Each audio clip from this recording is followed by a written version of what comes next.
Good morning students Haryana GK की series को आगे बढ़ाते हैं और आज का हमारा टॉपिक है हरियाणा के प्रमुख उद्योग। तो शुरू करते हैं आज की क्लास। औद्योगिक विकास में हरियाणा का क्या स्थान है, कहाँ कहाँ उद्योग खोले गए, कैसे कैसे खोले गए। तो राज्य में उद्योगों का स्थानीयकरण अधिकांशतः नगर क्षेत्रों में हुआ है।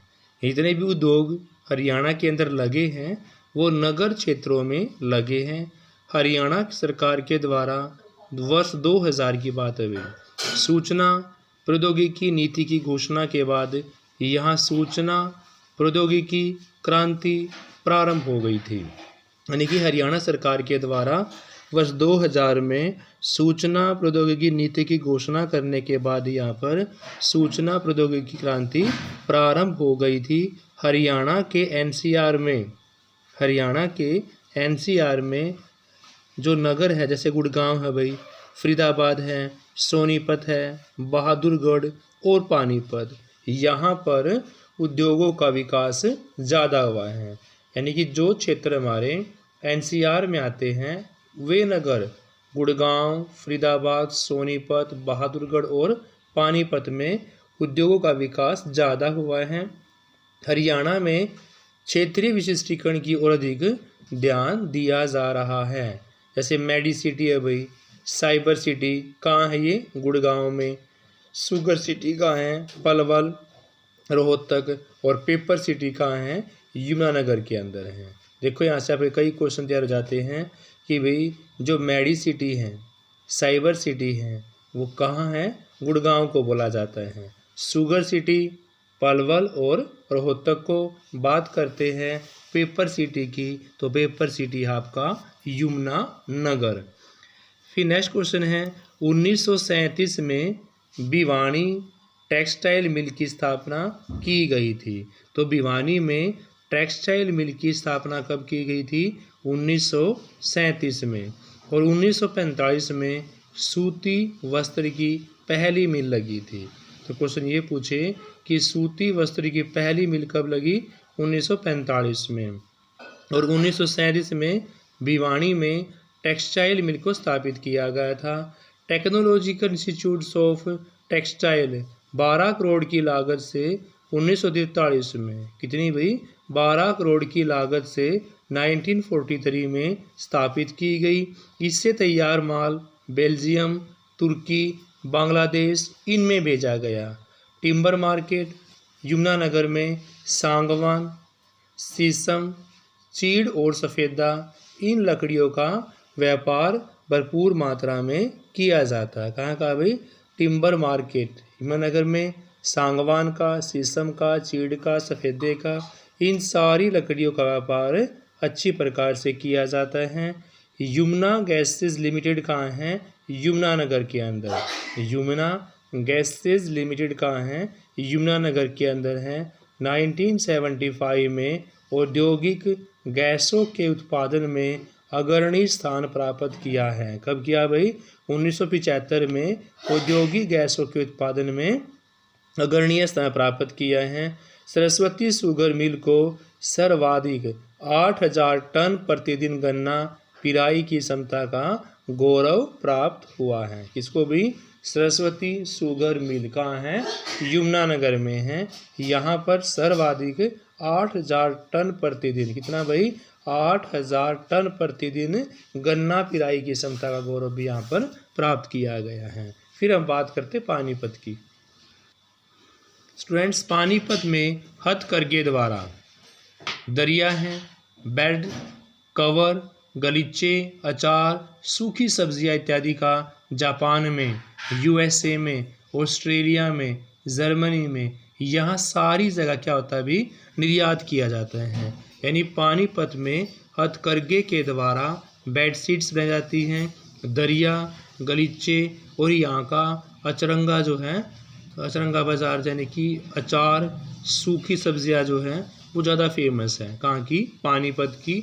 और पानीपत की ये सारी चीज़ें जापान, यूएसए, ऑस्ट्रेलिया, जर्मनी और बाकी खाड़ी देशों के अंदर भी निर्यात किया जाता है। ये बात यहाँ पर याद करने लायक है कि भी हथकरघों का शहर कौन है, आपका पानीपत है। पानीपत में क्या क्या बनाया जाता है? दरिया, गलीचे, बेडशीट्स, कवर, कंबल और यहाँ का अचार और सूखी सब्जियाँ भी ज़्यादा फेमस मानी गई हैं। निर्यात कहाँ पर होता है? ऑस्ट्रेलिया, यूएसए, जापान, जर्मनी और खाड़ी देशों के अंदर। NFL, जिसको हम नेशनल फर्टिलाइजर्स लिमिटेड भी बोलते हैं, NFL भी हमारी कहाँ है? पानीपत के अंदर है। मुख्य रूप से यहाँ पर नाइट्रोजन उर्वरक का उत्पादन किया जाता है। जो उर्वरक हम खेतों में डालते हैं, इसको हम नाइट्रोजन उर्वरक के नाम से जानते हैं, वो हमारा पानीपत के अंदर NFL में तैयार किया जाता है। तो क्वेश्चन ये पूछ सकते हैं भाई कि NFL की full form National Fertilizers Limited है और NFL है कहाँ? पानीपत में है। और यहाँ पर मुख्य रूप से क्या उत्पादन होता है? नाइट्रोजन उर्वरक।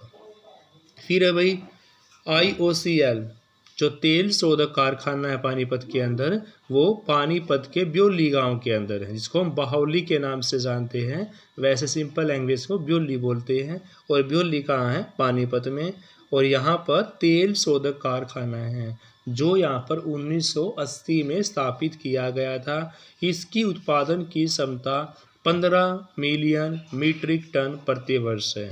यानी कि जो पानीपत के ब्योली गांव में जो IOCL यानी कि तेल शोधक कारखाना लगाया गया था, उसकी स्थापना 1980 में की गई थी और इसकी उत्पादन की क्षमता 15 मिलियन मीट्रिक टन प्रति वर्ष है। फिर है कैप्टिव विद्युत संयंत्र, पानीपत की उत्पादन क्षमता 15 मेगावाट। कितनी है भाई? 15 मेगावाट है। 2 यूनिटों में प्रत्येक की ऐसी क्षमता बताई गई है। रोहतक में चीनी बनाने का कारखाना फेमस है और इसीलिए यहाँ पर एकल खिड़की योजना के कारण इस जिले का तेजी से औद्योगिकरण, यानी कि यहाँ पर बहुत सारे उद्योग लगाए जा रहे हैं। और कौन सी योजना के अकॉर्डिंग भाई? एकल खिड़की योजना के कारण। तो रोहतक में चीनी बनाने का कारखाना है। एकल खिड़की योजना के कारण इस जिले का तेजी से औद्योगिकरण हो रहा है। रेवाड़ी पीतल के बर्तन, तिल्ला जूती उद्योग, इनके लिए देश भर में क्या है भाई? प्रसिद्ध हैं। सिरसा में लगभग 6000 लघु औद्योगिक इकाइयाँ और कुछ मध्यम कुछ बड़े स्तर की इकाइयाँ भी कार्य करता। कहाँ भाई? सिरसा के अंदर। कितनी? 6000 लघु औद्योगिक इकाइयाँ। सिरसा जिले में कृषि पर आधारित उद्योगों को काफ़ी संभावना यहाँ पर जताई जा रही है। यानी भी रेवाड़ी के पीतल के बर्तन, तिल्ला जूती उद्योग, ये सारे रेवाड़ी के प्रसिद्ध हैं। बात करते हैं सिरसा की, तो सिरसा में लगभग कितने? 6000 लघु औद्योगिक इकाइयाँ हैं और कुछ उसमें से 6000 में से मध्यम स्तर की हैं और कुछ उनमें से बड़े स्तर की हैं। और यहाँ पर कृषि आधारित उद्योगों की काफ़ी संभावनाएं जताई जा रही है। फिर है गुड़गांव में कृषि उपकरण, पावरलूम एवं टेक्सटाइल, ये प्रमुख उद्योग हैं। मारुति सुजुकी प्राइवेट लिमिटेड ने यहाँ 1970 ईस्वी में प्रथम विनिर्माण इकाई की स्थापना की है। यानी गुड़गांव में कृषि के उपकरण, पावरलूम एवं टेक्सटाइल के उद्योग, कौन कौन से भी गुड़गांव में कृषि उपकरण बनाने के हैं, पावरलूम के, टेक्सटाइल, ये सारे उद्योग फेमस हैं। मारुति सुजुकी प्राइवेट लिमिटेड ने 1970 में प्रथम विनिर्माण इकाई की स्थापना यहाँ पर की गई थी। गुड़गांव में सॉफ्टवेयर टेक्नोलॉजी पार्क एवं बड़े पैमाने का औद्योगिक इकाई है। भविष्य के औद्योगिक इकाइयों के लिए सैकड़ों एकड़ भूमि यहाँ पर अधिग्रहित की जा रही है स्टूडेंट्स। कहाँ पर? गुड़गांव में। और फेमस यहाँ पर क्या है अभी? सॉफ्टवेयर टेक्नोलॉजी पार्क भाई। फिर नेक्स्ट है भाई एटलस साइकिल उद्योग की बात करते हैं। तो एटलस साइकिल उद्योग आपका सोनीपत का फेमस है। विश्व के 3 प्रमुख साइकिल कारखानों में से यह जो यहाँ पर सोनीपत के अंदर है एटलस साइकिल उद्योग, वो फेमस है। कहाँ? क्या भाई? विश्व के 3 प्रमुख साइकिल निर्माण संस्थानों में से एटलस साइकिल सोनीपत का फेमस माना गया है। भारत में एकमात्र एटलस साइकिल को साइकिल निर्माण की तकनीकी जानकारी निर्यात करने का क्या मिला अभी? श्रेय प्राप्त हुआ है। और जो अम्बाला है हरियाणा में, अम्बाला इंजीनियरिंग वस्तुओं के लिए फेमस माना गया है स्टूडेंट्स। क्या? अंबाला इंजीनियरिंग सामान के लिए फेमस माना गया है। इसके साथ साथ ही अंबाला में वैज्ञानिक उपकरण यानी गैस स्टोव वैज्ञानिक उपकरण भी बहुत अच्छी मात्रा में यहाँ पर बनाए जाते हैं।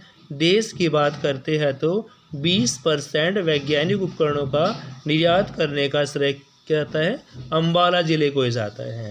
यानी पूरे देश के अंदर अंबाला ज़िले से 20% वैज्ञानिक उपकरणों का निर्यात किया जाता है। महेंद्रगढ़ की बात करते हैं तो महेंद्रगढ़ पूरे सभी जिलों में से उद्योग की दृष्टि से पिछड़ा जिला है। कौन सा? महेंद्रगढ़ जिला। स्टूडेंट्स, औद्योगिक 2011 के अनुसार हरियाणा में 20 नए आर्थिक क्षेत्र खोले जाएंगे। औद्योगिक नीति कौन सी है भैया? 2011 वाली हैं, इसलिए हरियाणा में 20 नए आर्थिक क्षेत्र खोले जाएंगे। औद्योगिक मॉडल टाउनशिप मानेसर की तरह अन्य IMT मेवात, रोहतक, फरीदाबाद एवं खरखोदा में विकसित किए जाएंगे। क्या भाई? औद्योगिक मॉडल टाउनशिप मानेसर की तरह ही IMT मेवात में, रोहतक में, फरीदाबाद में एवं खरखोदा में विकसित किए जाएंगे। ग्रामीण क्षेत्रों में औद्योगिकरण को बढ़ावा देने के लिए मुख्यमंत्री ग्रामीण योजना को प्रारंभ किया जा रहा है और आने वाले एक दशक में 2 लाख करोड़ रुपए के निवेश को आकर्षित किया जाएगा। कितने भाई? 2 लाख करोड़ रुपए के निवेश को आकर्षित किया जाएगा। अगले 5 वर्षों में 10 लाख नौकरियां देने का प्रावधान किया गया है। फरीदाबाद में परमाणु प्लांट लगाने की योजना 2011 की औद्योगिक नीति में दी गई है। कहाँ पर भाई? फरीदाबाद में परमाणु प्लांट लगाने की योजना बनाई जा रही है। फिर है बड़ी परियोजना जैसे सूचना प्रौद्योगिकी उद्योग एवं प्रत्यक्ष विदेशी निवेश की परियोजनाओं में बिजली उपलब्ध कराने की उच्च प्राथमिकता दी जा रही है। फरीदाबाद एवं खरखोदा में नए औद्योगिक टाउनशिप प्रारंभ किए जाएंगे। खाद्य प्रसंस्करण उद्योगों को प्रोत्साहित किया जा रहा है। दिल्ली एवं चंडीगढ़ में निवेश प्रोत्साहन केंद्र की स्थापना की जा रही है। लगभग 700 औद्योगिक कारखाने खोले जाएंगे। यानी कि 2011 की औद्योगिक नीति के कारण भाई लगभग 700 औद्योगिक कारखाने खोले जाएंगे। और श्रमिक की पॉलिसी योजना के संदर्भ में हरियाणा को पहला राज्य बनाया जाएगा। कौन सी पॉलिसी भाई?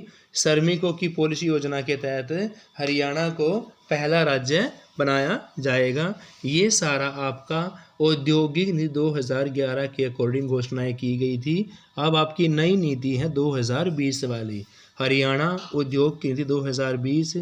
हरियाणा सरकार के द्वारा उद्योग की गति को एवं प्रोत्साहन देने के लिए नए औद्योगिक नीति 2020 को प्रकाश में लाया गया। यह औद्योगिक नीति 1 नवंबर 2020 को, कब भाई? 1 नवंबर 2020 में लागू की गई।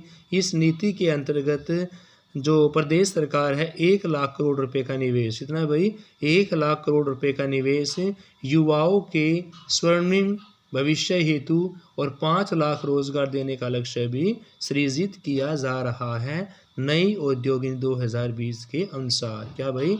इसके अंतर्गत प्रदेश सरकार जो है 1 लाख करोड़ रुपए निवेश करने जा रही है और 5 लाख रोजगार देने का भी प्रावधान इस योजना में किया गया है। स्टूडेंट्स,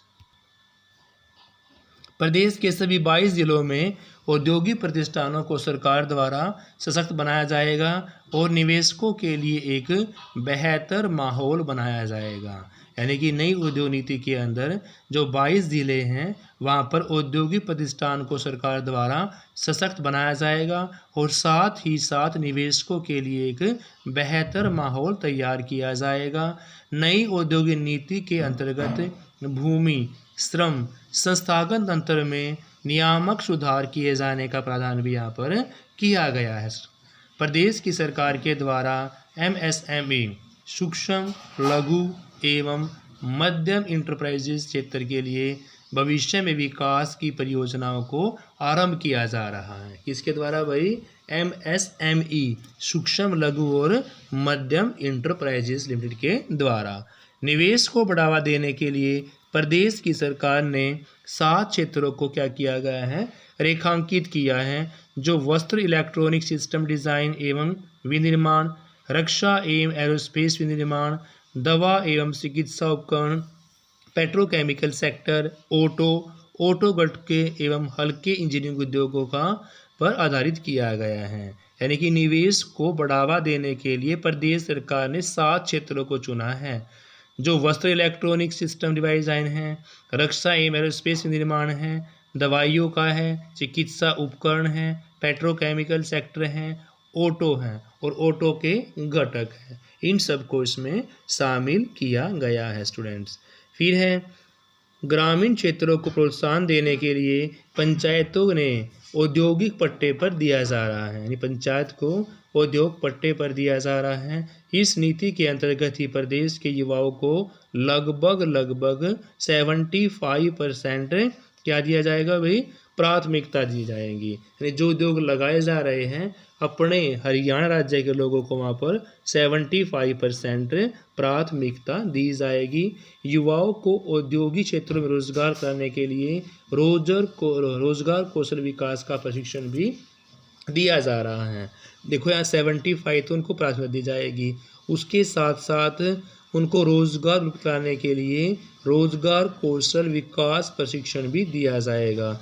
इस नीति के अंतर्गत कृषि आधारित उद्योग स्थापित करने पर बल दिया जा रहा है और हरियाणा भारत का ऐसा प्रथम राज्य है जो एरोस्पेस एवं एविएशन सेक्टर में कार्य प्रारंभ करेगा। नई औद्योग नीति 2020 में ईज ऑफ डूइंग बिजनेस, यानी कि नई औद्योगिक नीति 2020 प्रदेश में ईज ऑफ डूइंग बिजनेस विश्व बैंक द्वारा जारी किया जा रहा है। इस माहौल को एक सरल बनाया जाएगा और सुगम बनाया जाएगा स्टूडेंट्स। नेक्स्ट है भाई खनिज संसाधन। तो खनिज संसाधन को भी जान लेते हैं हरियाणा में क्या है। आर्थिक दृष्टिकोण से हरियाणा खनिजों में संपन्न राज्य नहीं है। अगर हम आर्थिक दृष्टिकोण से देखा जाए तो हरियाणा राज्य खनिजों की दृष्टि से संपन्न राज्य नहीं है। हिसार, रेवाड़ी, भिवानी, रोहतक, महेंद्रगढ़, फरीदाबाद, गुड़गांव ये सारे ज़िलों में खनिज पाए जाते हैं। गुड़गांव एवं नारनौल में अभ्रक पाया जाता है। स्लेट का पत्थर गुड़गांव एवं महेंद्रगढ़ जिलों में पाया जाता है। गुड़गांव एवं नारनौल में अभ्रक पाया जाएगा। स्लेट का पत्थर गुड़गांव और महेंद्रगढ़ जिलों में प्राप्त किया जाएगा। सिकंदरपुर गुड़गांव से चीनी मिट्टी प्राप्त की जाती है। सिकंदरपुर की बात करते हैं, गुड़गांव से चीनी मिट्टी प्राप्त की जाती है। और नारनौल से बेराइट, नारनौल से क्या भाई, बेराइट भी प्राप्त किया जाता है। अंबाला, महेंद्रगढ़, रोहतक, हिसार एवं पंचकुला में चूना पत्थर निकाला जाता है। कहाँ से भाई, अंबाला, महेंद्रगढ़, रोहतक, हिसार एवं पंचकुला से चूना पत्थर भी निकाला जाएगा। भिवानी से अल्प मात्रा में निम्न श्रेणी का लौह अयस्क पाया जाता है। कहाँ भाई, भिवानी में अल्प मात्रा में क्या पाया जाएगा, लौह के अयस्क पाए जाते हैं। और महेंद्रगढ़ में मध्यम श्रेणी का मैग्नेसाइट्स लौह अयस्क, कहाँ पर, महेंद्रगढ़ में मध्यम श्रेणी का मैग्नेसाइट्स पाया जाएगा। रवेदार चूना पत्थर अंबाला एवं महेंद्रगढ़ जिले में पाया जाता है। और महेंद्रगढ़ में कैल्साइट्स, ताम्र अयस्क, मैग्नीज और वर्मिक्यूलाइट, मार्बल, एस्बेस्ट पत्थर ये सारे महेंद्रगढ़ में पाए जाते हैं स्टूडेंट्स। अंबाला को हम क्या बोलते हैं, अप्रेंटिस सिटी बोलते हैं। पलवल को शुगर सिटी, हिमानगर को पेपर सिटी। तो 3 क्वेश्चन आपके तैयार यहाँ से जाते हैं भाई। अंबाला को हम साइंस सिटी के नाम से, अप्रेंटिस सिटी के नाम से जानते हैं। पलवल को शुगर सिटी, कॉटन सिटी, हिमानगर को पेपर सिटी के नाम से जाना जाता है। मानेसर में विशेष आर्थिक क्षेत्र की स्थापना की जा रही है। तो विशेष आर्थिक क्षेत्र की स्थापना मानेसर में। हीरो मोटरसाइकिल्स के लिए रेवाड़ी ज़िला पूरे भारत में प्रसिद्ध है। किसके लिए भाई, हीरो मोटरसाइकिल के लिए रेवाड़ी ज़िला पूरे भारत में प्रसिद्ध है। हरियाणा में सबसे पहले नई औद्योगिक नीति हरियाणा में सबसे पहले नई औद्योगिक नीति 6 जून 2005 को घोषित की गई थी। कब की गई थी भाई? 6 जून 2005 को। वल्लभगढ़ में गुडियर कंपनी टायर का निर्माण करती है। हिसार में लकड़ी के विकल्प के तौर पर न्यू वुड लकड़ी उद्योग टोहाना उपमंडल में है स्टूडेंट्स। बात करते हैं बजरी, तो बजरी आपकी फरीदाबाद की फेमस है। और महेंद्रगढ़ जिले का अटेला, टहला, इन स्थान से क्वार्ट्ज प्राप्त किया जाता है स्टूडेंट्स। बजरी तो फरीदाबाद की फेमस है और महेंद्रगढ़ जिले से अटेला एवं टहला नामक स्थान से क्वार्ट्ज नाम पत्थर भी प्राप्त किया जाता है। तो खनिज संसाधन हमारा यही खत्म होता है स्टूडेंट्स। कल हम इसके ऑप्शन टाइप क्वेश्चंस कवर करेंगे। आज हमने सारा थ्योरेटिकल पार्ट कवर किया है। Thank you students, have a nice day. Please like share class.